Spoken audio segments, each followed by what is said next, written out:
Aló. Tengo un discurso de 7 páginas, así que prepárense, espero hayan comido bien. No lo voy a leer. Me revelo como toda comunista, que hay que revelarse. Gracias al compañero, merci beaucoup mon camarade de PRCF, on est ensemble dans la lutte. Muchas gracias por ese discurso que estamos completamente en la misma línea antiimperialista y anticapitalista. Es verdad que hemos escuchado acá toda esta primera mañana de conferencias, todo lo que es la lucha antiimperialista y cómo los comunistas también, con la foto detrás, cómo los compañeros han explicado, el compañero argentino, la compañera de Palestina, Venezuela, y todos los compañeros que han explicado y compañeras lo que ha pasado sobre esta avanzada del fascismo, del imperialismo, del capitalismo. Pero también tenemos que tener un poquito de esperanza y siento que hay movimientos que tenemos que resaltar. Siento que dentro de este fascismo, este imperialismo que estamos viviendo, hay igual chispas de esperanza y de reconstrucción y, como dijo la compañera de Palestina, de decir cosas concretas también, porque hablamos mucho de la teoría, pero ¿qué hacemos con eso? ¿Qué hacemos con esta lucha de clases que queremos llevar adelante? En Francia, el texto, si quieren leerlo más detenidamente, las 7 páginas, lo pueden encontrar en la plataforma y pueden ir a la plataforma, World Anti-Imperialist Platform, y pueden leer ahí el texto con más detalle, más cifra, más fecha de lo que estamos hablando de este proceso de fascización o en vías de fascismo. Siento que el compañero argentino que habló primero, lo siento, no me acuerdo de su nombre, dijo algo muy importante: no podemos llamar a todo que es fascismo, tenemos que hacer esta distinción también entre lo que es la derecha, la extrema derecha y también el fascismo. Y en Francia la extrema derecha ya está avanzando bastante y estamos en puertas de un fascismo. No hemos llegado a eso, pero sí estamos ahí muy cerquita. Y quiero destacar, como dije antes, 3 movimientos sociales que se han dado estos dos últimos mandatos del presidente actual de Francia, que es Macron. Tal vez, no sé si escucharon alguna vez hablar de los chalecos amarillos. ¿Sí? Y los chalecos amarillos fue un movimiento espontáneo. Estos chalecos amarillos fue un movimiento del pueblo, vamos a decir, de gente que por el aumento del precio del carburante, de la benzina, que me hace pensar también a Chile cuando hubo el movimiento social en 2019, por el aumento del ticket de metro, pero bueno, volvamos a Francia. La gente dijo: no pueden seguir subiéndonos el precio de la vida, del carburante, de la benzina, necesitamos los medios de locomoción, el transporte del alimento, el transporte de las mismas personas que van al trabajo, etc. Y la gente dijo: bueno, no, ya basta, no nos pueden seguir imponiendo estas prácticas de aumento para simplemente enriquecerse ellos, porque el negocio, ¿cierto?, es de la burguesía y no del pueblo. Entonces las personas empezaron a juntarse, porque también hemos tenido la suerte de visitar aquí con la organización sobre un estudio de arquitectura y nos hemos dado cuenta que el capitalismo está en todas partes. Entonces el capitalismo también nos ha quitado las estructuras para juntarnos como sociedad, y en Europa, tal vez, y los compañeros también internacionalistas pueden confirmar eso, cada vez estamos más en las ciudades con más cemento, con menos espacio para el intercambio también de ideas. Ya no se da a lo mejor en los pequeños pueblitos puede ser que uno se conoce con uno y con otro, pero hoy en día este capitalismo que nos lleva a este individualismo, ¿cierto?, no nos permite esos espacios de intercambio. Entonces, cuando pasó esto, la gente empezó a salir de sus casas y a juntarse, y muchos vecinos se hablaban entre ellos y decían: a mí me cuesta llegar a fin de mes, no tengo suficiente dinero para ir a comprar al supermercado. Nos dicen la propaganda ahí ecologista, media fascista, tienen que alimentarse bien, con productos biológicos, etcétera, pero que son 3 veces más caros que un producto que tiene que hacer un recorrido enorme. Entonces las personas se empezaron a juntar y empezaron a hacer esta especie de cabildos, y ahí empezaron a hablar de todas las precariedades también que estaban viviendo, y se dieron cuenta los vecinos y vecinas y la gente, sin necesidad de tener esta conciencia de clase ni nada, pero se empezaron a dar cuenta que había una clase que dominaba y una clase que estaba siendo dominada, una clase dominante y una clase dominada. Entonces este movimiento, si bien fue espontáneo, no hay que desmerecerlo, porque igual nosotros también participamos, los comunistas, otros partidos, los sindicatos también estuvieron muy débilmente apoyando, pero estuvimos ahí.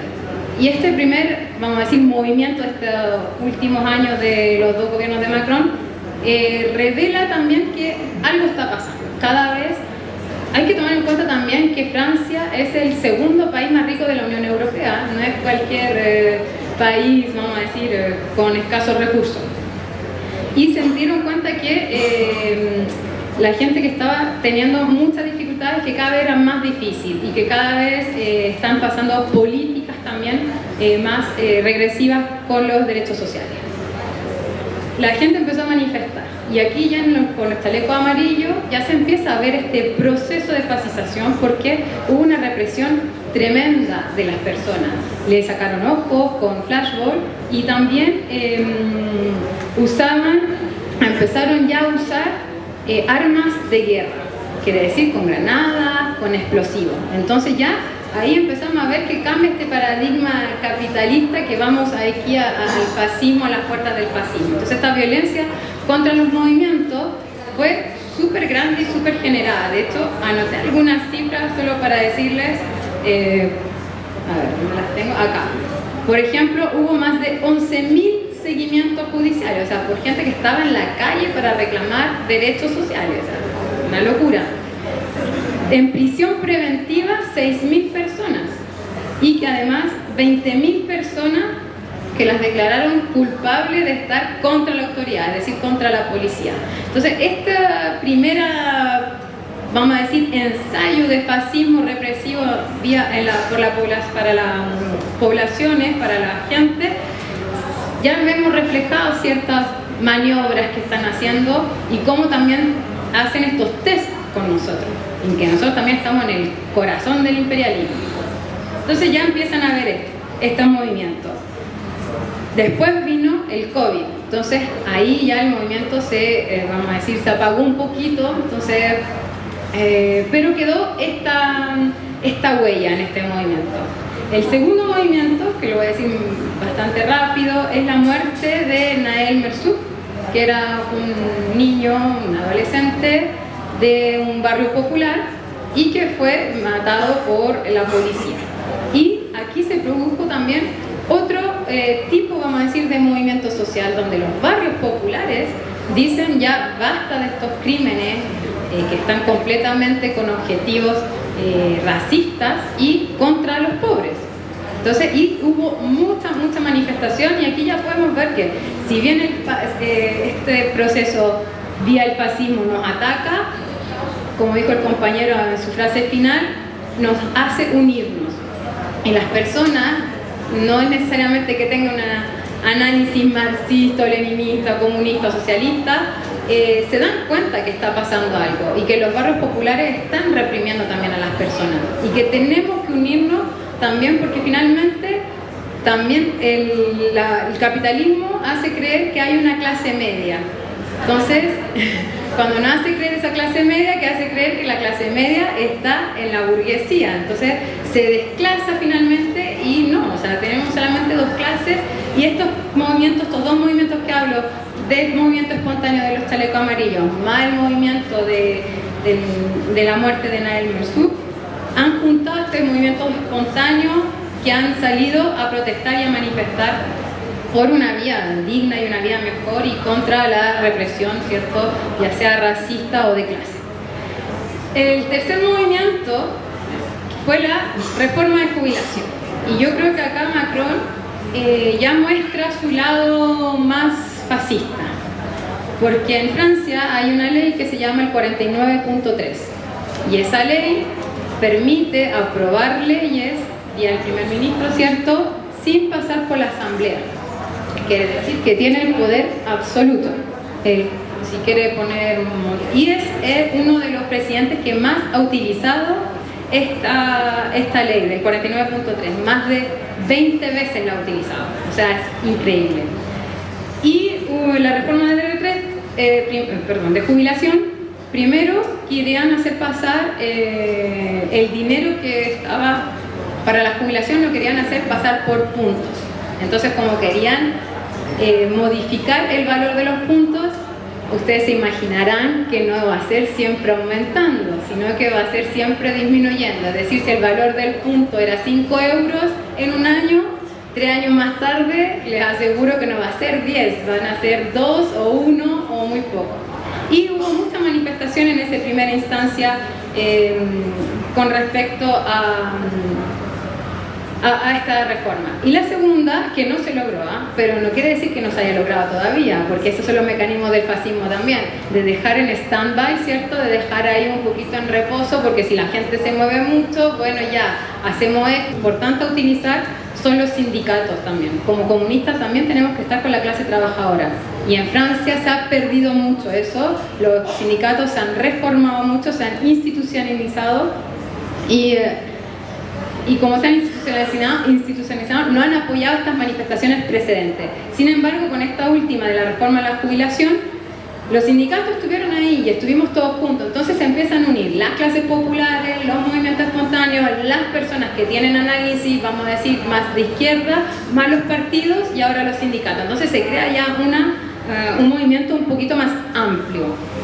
Y si bien lamentablemente la reforma se pasó porque él tiene el 49.3 para pasarlo, tuvo que esperar un mes porque la gente salió a las calles, hubo más de 3 millones de personas que salieron a las calles. Quiere decir que el fascismo, el capitalismo que intentan, ¿cierto?, absorbernos y desunirnos, finalmente logran lo contrario, nos están uniendo y no se están dando cuenta de eso tal vez. Como dicen todos, la democracia burguesa está en crisis y a eso aumenta el fascismo y a eso también nos está uniendo. Hay muchas resistencias múltiples en Francia, ¿cierto? Y en el contexto internacional también, ¿cierto? El desarrollo de la China, los BRICS, la independencia del África y cómo no saludar a los compañeros. Yo estoy muy contenta de poder hablar con los compañeros de Burkina Faso, de escuchar las alianzas del Sahel y cómo se liberan realmente, porque si bien han conseguido la independencia, vamos a decir, de hecho, siguen con una dependencia económica y imperialista de la parte de Francia o de la Unión Europea. Creo que me queda un poquito, ya voy a terminar.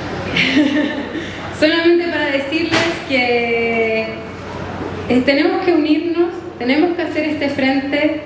Nosotros comunistas tenemos que estar ahí, tenemos que ser los primeros a entrar en el diálogo también. Y siento que el pueblo de Venezuela también ha hecho un llamado. Y lo escuché muy bien cuando el presidente dijo: estamos uniéndonos todos, nos están atacando y tenemos que unirnos, sean los partidos de izquierda, los del partido del centro o de otros, para no nombrarlos. Entonces, pienso que en esta avanzada tan fuerte que estamos viviendo actualmente hay que unirnos y nosotros como comunistas tenemos que también dar las condiciones materiales para poder lograr esta batalla contra el fascismo y contra el imperialismo. Muchas gracias.